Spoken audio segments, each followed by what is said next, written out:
Katika mwaka wa uchaguzi maneno, vurugu na fitina zinakuwa nyingi. Yanasemwa kila maneno ya ukweli na yasiyokuwa na ukweli. Tunatakiwa tutafakari sana, tumuombe Mwenyezi Mungu. Ni maneno ya Waziri wa Katiba na Sheria ambaye pia ni mbunge wa jimbo la Songea Mjini, Dr. Damas Ndumbaro, wakati wa futari ambayo ameiandaa kwa ajili ya Waislamu wa manispaa ya Songea, huku akisisitiza Watanzania kudumisha amani wakati tukielekea katika uchaguzi mkuu wa mwaka 2025. Dr. Ndumbaro amesema kuwa ibada ya mwezi mtukufu wa Ramadhan itumike kuiombea amani nchi yetu na Rais wa Jamhuri ya Muungano wa Tanzania Dr. Samia Suluhu Hassan. Mwezi mtukufu ni mwezi wa ibada. Mwezi mtukufu ni mwezi wa toba. Muhimu zaidi, mwezi mtukufu ni mwezi wa tafakari. Matafakari tulikotoka, tunajaribu kuangalia tunakokwenda. Kama nchi pia tuutumie mwezi huu kufanya tafakari kama nchi.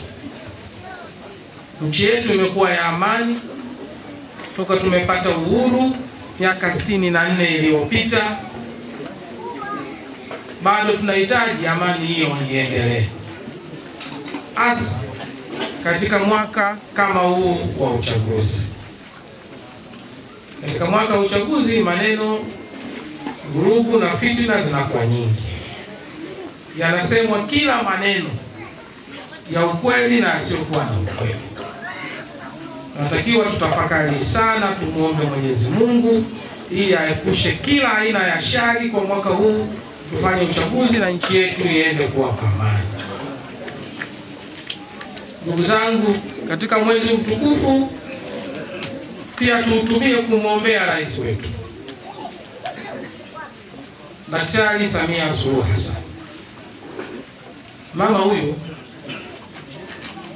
ni chaguo la Mungu. Amekuwa rais kwa kipindi hiki kwa sababu Mungu alipenda awe rais. Na jambo ambalo ni chaguo la Mungu, sote tunajua ni chaguo la Mungu, tutakuwa uenda wazimu tukipingana nalo.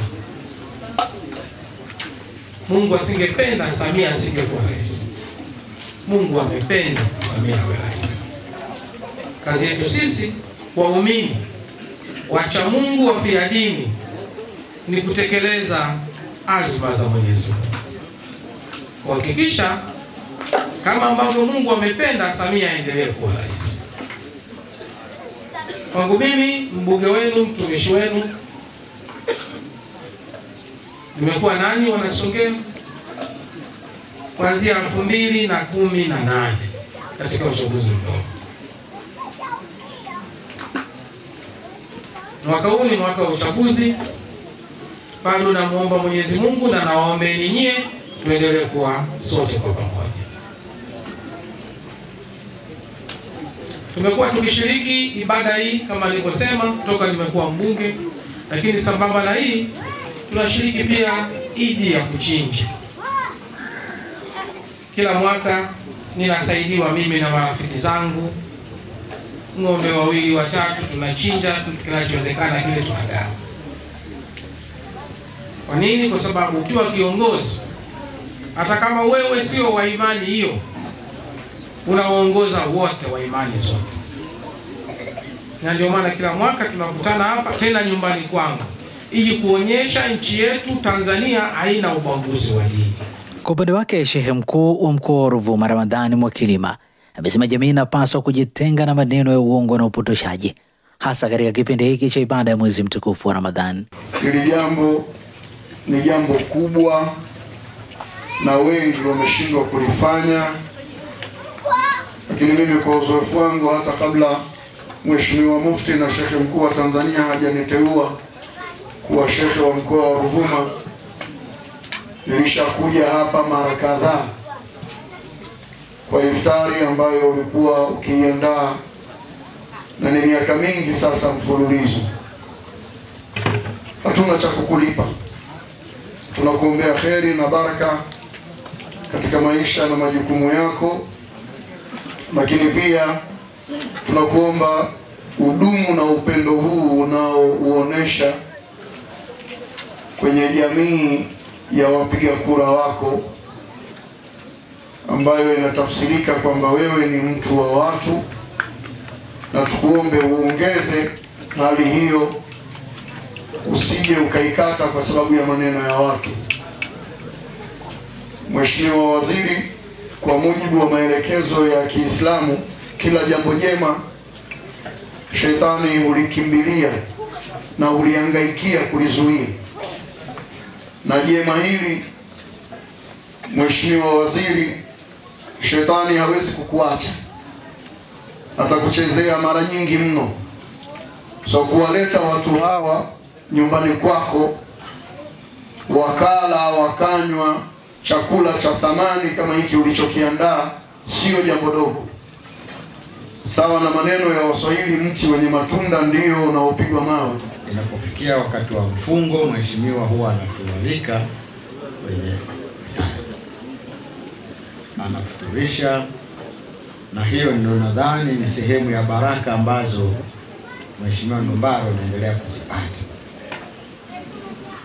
kwa sababu unapothamini ndugu na jamaa na hata wasio ndugu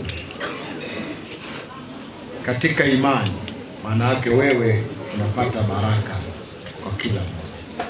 Kwa mimi na imani kwa hili tendo ambalo unaendelea kulifanya, itaendelea kukupa baraka na mwanga mzuri zaidi huko mbele, na nawatakie funga njema, na sisi tuko tayari popote tutakapoalikwa, kwa sababu na sisi tuna mfungo wa Kwaresma.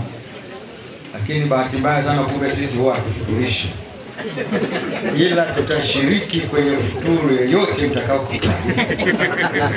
Shehe, tuko tayari na hatutazembea kwa kweli. Baada ya hapo nawashukuru sana, asanteni sana.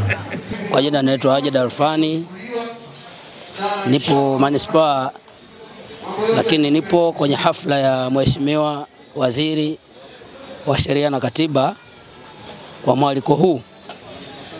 Hii kama ni awamu ya pili nimekuja kushiriki, lakini pia kwa kweli tunaridhishwa na maandalizi yake. Hatujatoka na dosari hata siku moja, na kwa kweli utulivu unapatikana, na tunamshukuru kwa kiwango kikubwa sana, na tunamshukuru na tunamuombea dua kwa Mwenyezi Mungu amzidishie, kwa sababu hii ni fadhila na roho mzuri alionayo na huruma ambayo anatuonea huruma Waislamu. Kwa hiyo shukrani, nasema asante sana. Kwa kama nilivyosema, mimi naitwa Hajid Alfani Ayasi, niko hapa manispaa, ni mjumbe msikiti wa mkoa. Inshallah, nashukuru. Mimi ni Sheikh Hanim Zaina na hii ni Toka Zamani TV. Kupata taarifa zaidi kutoka kwetu, tafadhali subscribe na bonyeza alama ya kengele. Lakini pia tunapatikana kwenye kurasa zetu za mitandao ya kijamii Facebook, Instagram pamoja na X kwa jina la Toka Zamani TV, bila kusahau TikTok ni Toka Zamani TV. Asante na kwaheri kwa sasa.